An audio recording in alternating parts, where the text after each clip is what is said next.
11 सितंबर 2001 को twin towers गिर गए। न्यूयॉर्क के आसमान में धुआं छा गया। अमेरिका हिल गया।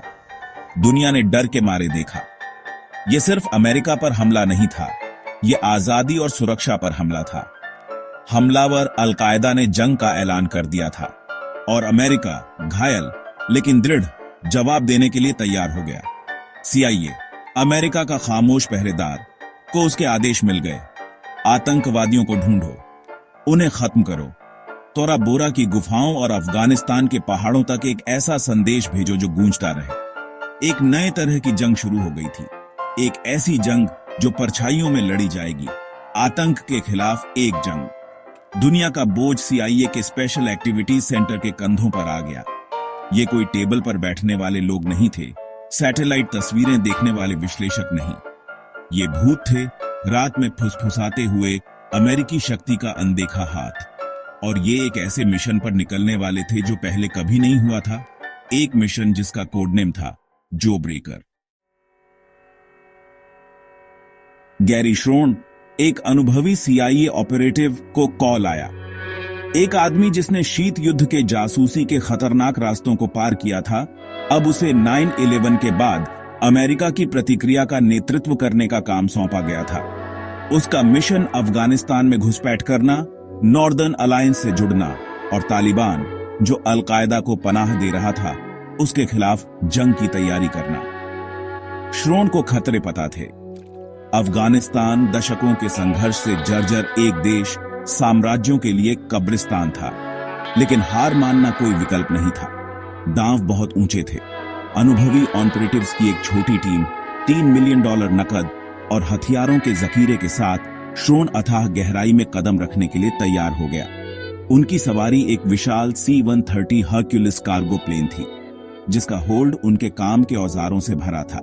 Night vision goggles, satellite phone, नक्शे और इतनी गोला बारूद कि सबसे अनुभवी सैनिक भी देखकर चौंक जाए।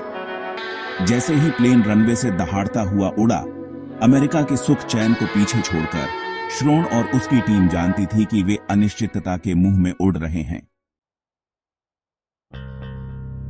पंजशीर घाटी, अफगान के परिदृश्य में उकेरा गया एक ऊबड़ खाबड़ निशान इंतजार कर रहा था। यह अहमद शाह मसूद, पंजशीर के शेर, एक महान मुजाहिद कमांडर का गढ़ था, जिसने सोवियत संघ से लोहा लिया था और अब तालिबान का सबसे बड़ा दुश्मन था। अंधेरे की आड़ में उतरते हुए CIA टीम उनके चेहरे दाढ़ी और एक विदेशी धरती की धूल से ढके हुए मसूद के आदमियों से मिले। हवा में तनाव था। अमेरिकी एक अजीब धरती पर अजनबी थे। उनकी भाषा एक बाधा थी। उनके इरादों पर सवाल उठाए जा रहे थे, लेकिन वे अपने साथ कुछ ऐसा लेकर आए थे जो शब्दों से परे था। अमेरिकी समर्थन का वादा, $3 मिलियन। इस गरीब देश में एक बादशाह का खजाना, वफादारी और लड़ने का मौका खरीदा। मसूद एक चतुर रणनीतिकार, जिसकी भेदी निगाहें युद्ध के कोहरे से भी पार देखती थीं, ध्यान से सुनता रहा।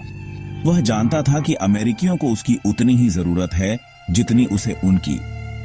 एक नाजुक गठबंधन बनाया गया, आपसी जरूरत और एक साझा दुश्मन पर बना एक बंधन। तालिबान के साथ एक निर्णायक मुकाबले के लिए मंच तैयार था। भाग 4, जंग की फुसफुसाहट। ऊपर अमेरिकी युद्धक विमान चक्कर लगा रहे थे। उनके मौत के भार CIA की उंगलियों पर मौजूद शक्ति की निरंतर याद दिलाते थे। श्रोन और उसकी टीम लेजर डिजाइनर और सैटेलाइट फोन से लैस आने वाले तूफान की आंखें और कान बन गए। अपने पहाड़ी ठिकानों से उन्होंने सटीकता के साथ हवाई हमलों का निर्देशन किया, तालिबान के ठिकानों को तबाह कर दिया, युद्ध का रुख मोड़ दिया। B-52 बमवर्षकों की गर्जना ने पहाड़ों की नींव हिला दी। तालिबान अमेरिकी प्रतिक्रिया की तेजी से चौंका, खुद को कमतर, कम हथियारों वाला और कमजोर पाया। उनके रैंक, जो कभी कट्टर उत्साह से भरे थे, लगातार हवाई बमबारी के तहत टूटने लगे। नॉर्दर्न अलायंस अमेरिकी हवाई शक्ति से उत्साहित और अमेरिकी हथियारों से लैस आगे बढ़ा।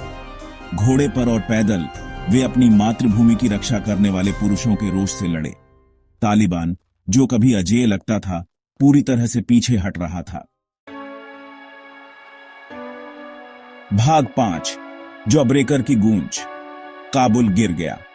तालिबान हारकर और हतोत्साहित होकर पहाड़ों में गायब हो गया।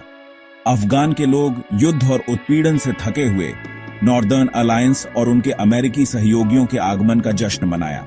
ऑपरेशन जॉब्रेकर एक साहसी जुआ रंग लाया था।